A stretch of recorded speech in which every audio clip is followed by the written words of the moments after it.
Sir मेरा सवाल ruling party से है कि सर आप अगर कोई भी कुछ सवाल पूछते हैं आप उनको एंटी नेशनलिस्ट बोल देते हैं।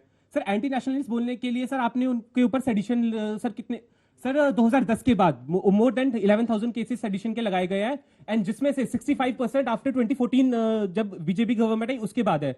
तो सर क्या ये गलत नहीं है? जो आपके खिलाफ बोले वो देशद्रोही। सुधांशु जी बहुत अच्छा सेडिशन का मुद्दा उठाया। 2019 में कांग्रेस के मैनिफेस्टो में था कि सेडिशन खत्म कर देंगे क्योंकि इसका दुरुपयोग होता है। अब पूरी बात होने दीजिए मान्यवर। मगर 2019 के बाद पहली सरकार कौन थी जिसने सेडिशन का यूज किया? राजस्थान की सरकार।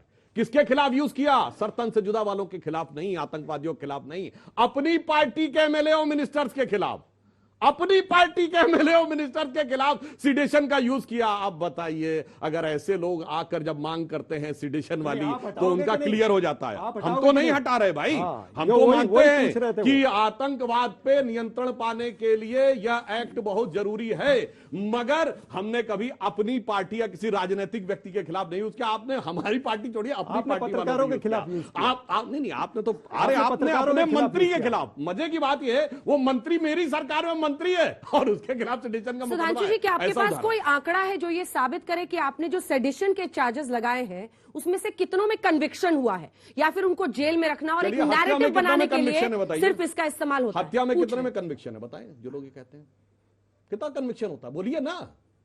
हम न्यायिक प्रक्रिया में बहुत समय लगता है। मैं कहता हूं इंदिरा गांधी की हत्या सरेआम प्रधानमंत्री आवास के अंदर हुई थी। कितने साल लगे थे फांसी होने में? 5 साल। जबकि उसके बाद राजीव गांधी की सरकार थी। इतना एक्सपर्टाइट होता है, एक प्रोसीजर होता है। मगर ये तो वो कहने लगते हैं साहब कि लगाइए ही नहीं सिडिशन। चलिए, हमने जब से लगाना शुरू किया वो आंकड़े तो छोड़िए, मगर एक आंकड़ा तो दिख रहा है। अब बताइए, इनके जमाने में, मैं ये बात पहले ही बोल चुका हूं, दिल्ली, मुंबई, गुवाहाटी, बेंगलोर, हैदराबाद, चेन्नई, लखनऊ, फैजाबाद, नागपुर, जयपुर, कहां धमाके नहीं होते थे? आज हो रहे हैं कहीं।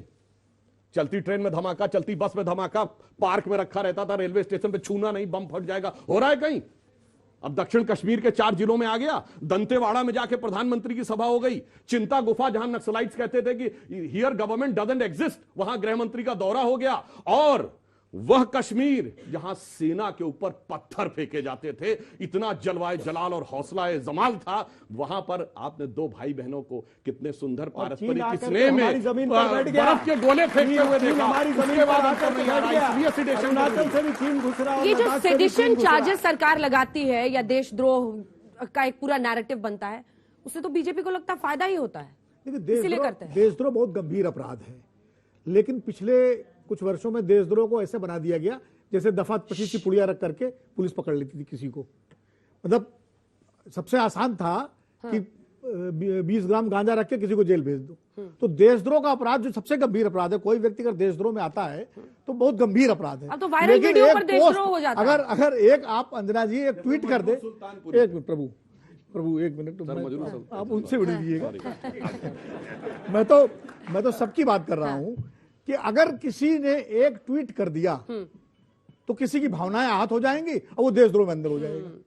जबकि कितनी बार सुप्रीम कोर्ट कह चुका है इस बात को कि देशद्रोह जो है उस कानून का दुरुपयोग हो रहा है, लगातार दुरुपयोग हो रहा है। सोशल मीडिया तो पूछे जगह हो गई है। सिद्दीकी कप्पन का किसी ने कुछ लिख दिया, सबकी भावनाएं आहत हो उदाहरण दे रहे हैं कि सिद्दीकी कप्पन में देशद्रोह लगा दिया गया। दुनिया भर की चली खबरें और बाद में सुप्रीम कोर्ट ने जमानत दी और कहा कि कुछ भी नहीं मिला जो लगाया गया। तो इस तरह के मामले जो होते हैं वो संदेह पैदा करते हैं। सवाल ये नहीं है, इन्होंने तो जो राजस्थान का उदाहरण दिया वो तो राजनीतिक प्रतिशोध या राजनीतिक चक्कर में लगाया गया, लेकिन इस तरह जो साधारण लोगों पर लगा दिया वो गलत है।